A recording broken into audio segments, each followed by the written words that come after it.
A smart home hub is becoming more popular, and companies like Google are constantly iterating them to make them more attractive and more useful. Case in point, the new second generation Google Nest Hub released earlier this year. I'm Erin from TechGadgetsCanada.com, and I recently received the 2021 version of the Google Nest Hub here to test out and review in my home. I'll tell you what's new on this device and how well I think it works. A heads up that I won't be going into details, though, about the basics of this device and what a smart digital assistant can do for your home. If you do want a bit more background, check out my full and detailed review of the original Google Nest Hub or the Hub Max. Also, if you end up liking this video or finding it helpful, please hit that like button and do consider subscribing, since it does help me keep making more videos that I hope everybody out there gets to watch, enjoy, and learn from. When it comes to the second generation Google Nest Hub, let's take a quick look at what you're getting. This is a more compact home assistant with a screen, and it's significantly smaller than the Google Hub Max. I've reviewed that here on the channel, and you can check it out in search. This screen is a 7-inch touchscreen, and there's 3 microphones so the Google Assistant can hear you. A fabric-wrapped speaker forms the base of the unit. Google calls it a full-range speaker, but I'm not entirely sure what that means, and it's got a 1.7-inch driver. Google says the new Nest Hub speaker is based on the same audio technology as the Nest Audio, and that it has a 50% improvement in bass than the original Hub. Since we're on this topic, let's dive right into the sound quality. I can say I was surprised by how good the audio quality is for a speaker of this size especially. The speaker has great bass with a good deep thrum, clear vocals, and overall it sounds pretty resonant and nicely balanced. Yeah, I'd say that improvement in bass is noticeable. I like digging holes and hiding things inside them. I also recently reviewed the Nest Audio speakers, and I really like them, and they also sound quite good for their size. And I can say the new Nest Hub has similarly solid sound quality.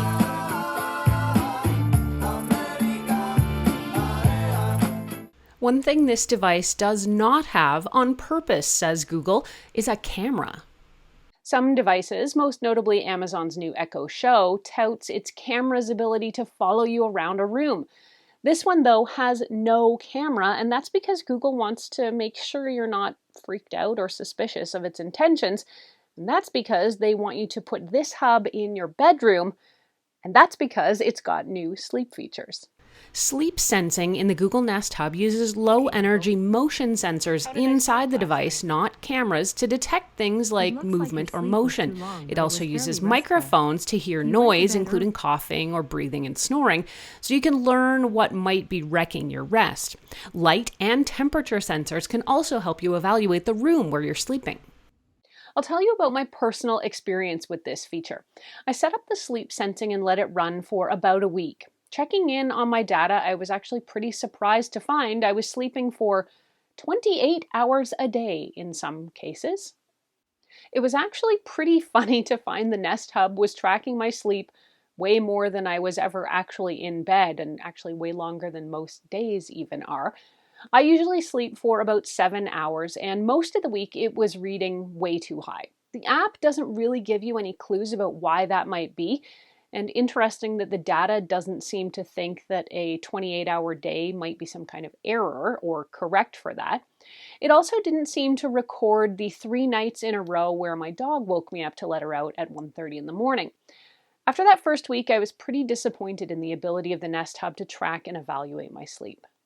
The Nest Hub doesn't recognize these as problems, so it's not going to help you troubleshoot them. That I had to do on my own. My best guess is it was actually sensing the pillows on my bed and tracking that as me in bed asleep. So I adjusted the position of the hub and let it run again for a few more days. The next night, I was up and down all night again tending to a sick dog. Fortunately, this time the Nest Hub seemed to be able to track me better. It also seemed to know more accurately when I was awake and up and down, and when I did finally get off to sleep for a few hours.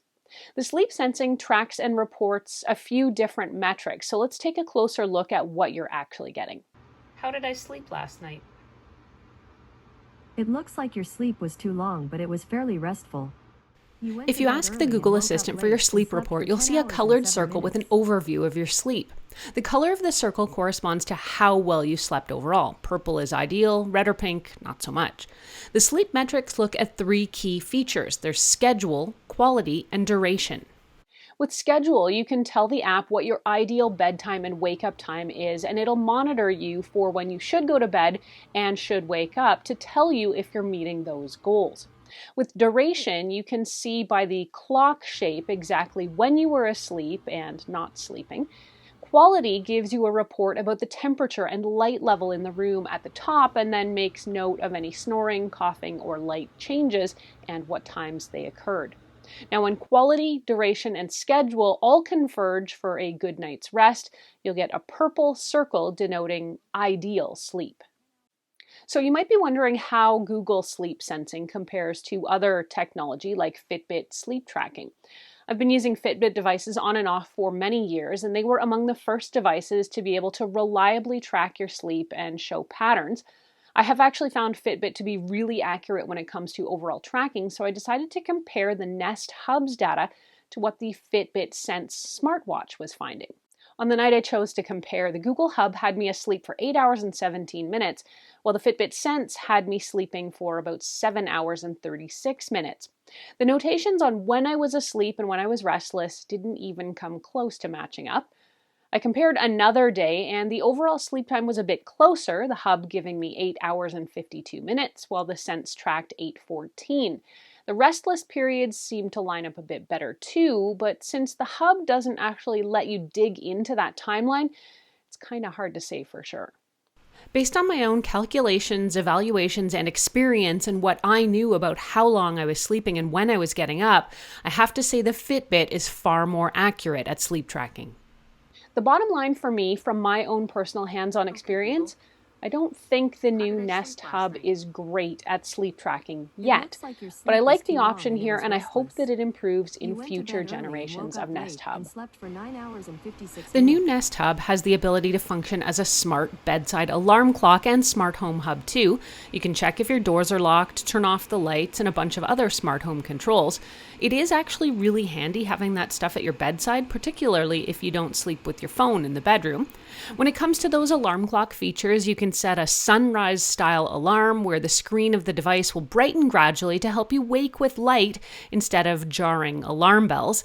I actually really liked using it as an alarm clock, and there's quite a few options for how to wake up. It also dims really well overnight, still letting you see the time, but without being bright and invasive. Overall, the new 2021 second-generation Google Nest Hub is a pretty versatile device. It's got all the smart home and digital assistant capabilities of Google's other home hubs, and it's a great smart home controller for the bedroom. Plus, it's got a good quality speaker for adding music to the room, all with the added benefit of that sleep sensing.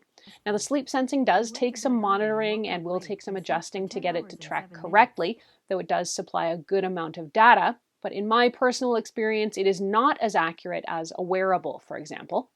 The alarm clock is a handy extension of that sleep sensing feature and makes it even more valuable as a bedside device. Plus, with no camera, you can feel comfortable about walking around naked and doing whatever in front of it without feeling like you might end up on the dark web or something. The second generation Nest Hub here sells for about 129 Canadian dollars, and you can get it from either Google or most major Canadian electronics retailers. If you want to read this review or reference any of what I've talked about, head over to techgadgetscanada.com, where I've got a full write-up. You can ask me any questions you have about this device, either there on the blog or, as always, here on the YouTube channel. Thanks so much for watching. I'm Erin. Until the next time, you can find me on either Twitter or Instagram. I'm at Erin LYYC. You can also reach me through Facebook at facebook.com/techgadgetscanada.